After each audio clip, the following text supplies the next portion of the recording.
सिद्धि की शादी के बाद वो ससुराल चली जाती है। पीछे रह जाती है भाभी रानी। सिद्धि के ससुराल जाते ही भाभी कहती है, अरे वाह जी वाह, सारे कपड़े मेरे। हाय रे पैंट, अरे वाह वाह, मजा आ जाएगा। अरे ये सिद्धि की अलमारी के सामने खड़े होकर क्या बड़बड़ा रही है? जाकर देख मेहमानों को विदाई की मिठाई मिली कि नहीं।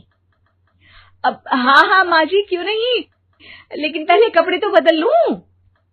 अब रानी आ जाती है सिद्धि के उन कपड़ों में जो वो ससुराल जाने से पहले घर छोड़ जाती है। अरे रानी, कुछ दिन रुक जाती। अरे ये तो सिद्धि बिटिया को मैंने ही दिया था, बड़ा ही फबता था उस पर, तुझ पर तो कुछ खास नहीं लग रहा। अब वो ना मेरे सारे कपड़े गीले थे तो सोचा पहन लूं।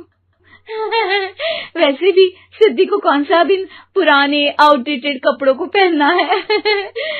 वैसे भी ये सूट तो मैंने तभी पहना था, वैसे खास है भी नहीं ये। हाँ ठीक है, लेकिन ना मेरी सिद्धि पर तो जमता था।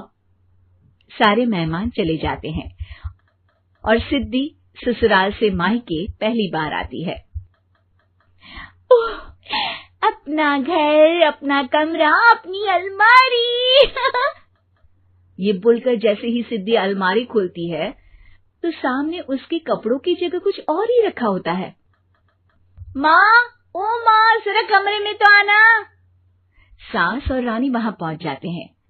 रानी ने पहनी होती है सिद्धि की जींस और टी शर्ट। अरे भाभी, ये क्या? ये तो मेरी बड़ी ही महंगी टी शर्ट है, इसे आपने घर में क्यों पहनी है? अरे बहुत मिलती है दीदी ये चौक की मार्केट में, 150 में। ओ भाभी प्लीज, ये एरोपोस्टल है, 2000 की एक टी शर्ट। ओहो, 2000 में तो दीदी 4 साड़ी आ जाए। अब क्या बोलूं? भाभी, ये मेरी अलमारी में छोटू के कपड़े, तो मेरे कपड़े कहाँ हैं? मेरी अलमारी में? अब दीदी आपको कौन से पुराने कपड़े पहनने थे? माना भाभी, लेकिन मैं जब घर आती तो यही सब पहनती ना। अरे तुम तो बड़ी कंजूस हो दीदी। खैर, वक्त आता है जब सिद्धि ससुराल के लिए रवाना हो रही होती है। अरे रानी, अंदर से सिद्धि का गिफ्ट ले आ, लड़की पहली बार ससुराल से मायके आई है। रानी अंदर जाती है और एक सिंपल सी साड़ी लेकर बाहर आ जाती है। ये लीजिए माँ जी। सास बेटी को गिफ्ट देकर ससुराल भेजती है। अगले दिन रानी एक सुंदर सी साड़ी पहनकर सामने आती है। अरे रानी, ये तो वो साड़ी है जो मैंने सिद्धि को देने के लिए दी थी जब वो ससुराल ले जाती, लेकिन ये तूने कैसे पहन ली? अरे माँ जी, ये साड़ी तो मुझे बहुत पहले से ही पसंद थी, लेकिन चिंता ना करिए, मैंने सिद्धि के लिए भी अच्छी सी साड़ी दी है। हाँ। तभी सिद्धि का फोन आता है। क्या माँ, कुछ अच्छा तो दिया होता ससुराल ले जाने के लिए। अरे पहले दिखा दिया होता। यूं चमकते हुए पैकेट में नौकरानी वाली साड़ी मत दिया करो माँ। अरे बेटे, वो तेरी भाभी ने ना गलती से उससे पैकेट बदल गया। हाँ, मैं कल ही तेरे भाई के हाथ से तेरा वाला पैकेट भेज दूंगी। अरे रहने दो माँ, आई एम श्योर भाभी ने अभी वही साड़ी पहनी होगी जो तुमने मेरे लिए रखी थी। तुम तो समझ नहीं पाई उनको। खैर छोड़ो, मैं ज्यादा बोलती अच्छी नहीं लगती, रहने दो, आपको उन्हीं के साथ रहना है, फिर बात करेंगे। सास को रानी पर गुस्सा आ जाता है। वो उसके कमरे में जाती है जहाँ वो शादी का एल्बम देख रही होती है।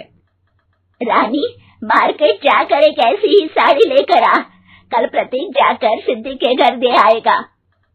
अरे क्यों माँ जी, कितनी साड़ी देनी है दीदी को? यहाँ कोई सेल लगी है क्या?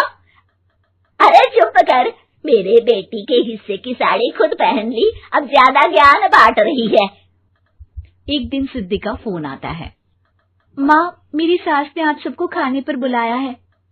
सारे लोग सिद्धि के ससुराल पहुंचते हैं। खाना खाकर वो लोग निकल रहे होते हैं कि सिद्धि की सास सभी को गिफ्ट देती है। अरे बहन जी, बेटी के घर का खाना खा लिया, यही बहुत है जो आप ऊपर से गिफ्ट भी दे रही है। अरे बहन जी, आप भी कहाँ इन बातों पर विश्वास कर रही हैं। सास सभी को गिफ्ट देती है, लेकिन रानी को जो साड़ी देती है वो अजीब सी हरे रंग की लाल रंग के बड़ी छाप वाली होती है। अरे छी, ये कौन पहनेगा? सासू माँ को तो जरी वाली इतनी सुंदर, और मेरे लिए ये नौकरानी वाली। अरे भाभी, दरअसल मैं जब भी घर आती थी आप वापसी में ऐसी ही साड़ी देती थी ना, तो माँ ने सोचा कि आपको आपकी पसंद की ही साड़ी क्यों ना दी जाए। बेचारी रानी, बोलती भी तो क्या। सिद्धि और सास रानी का चेहरा देखकर हंसने लगती है, तो रानी समझ जाती है कि अपने ही बिछाए जाल में वो फंस चुकी है।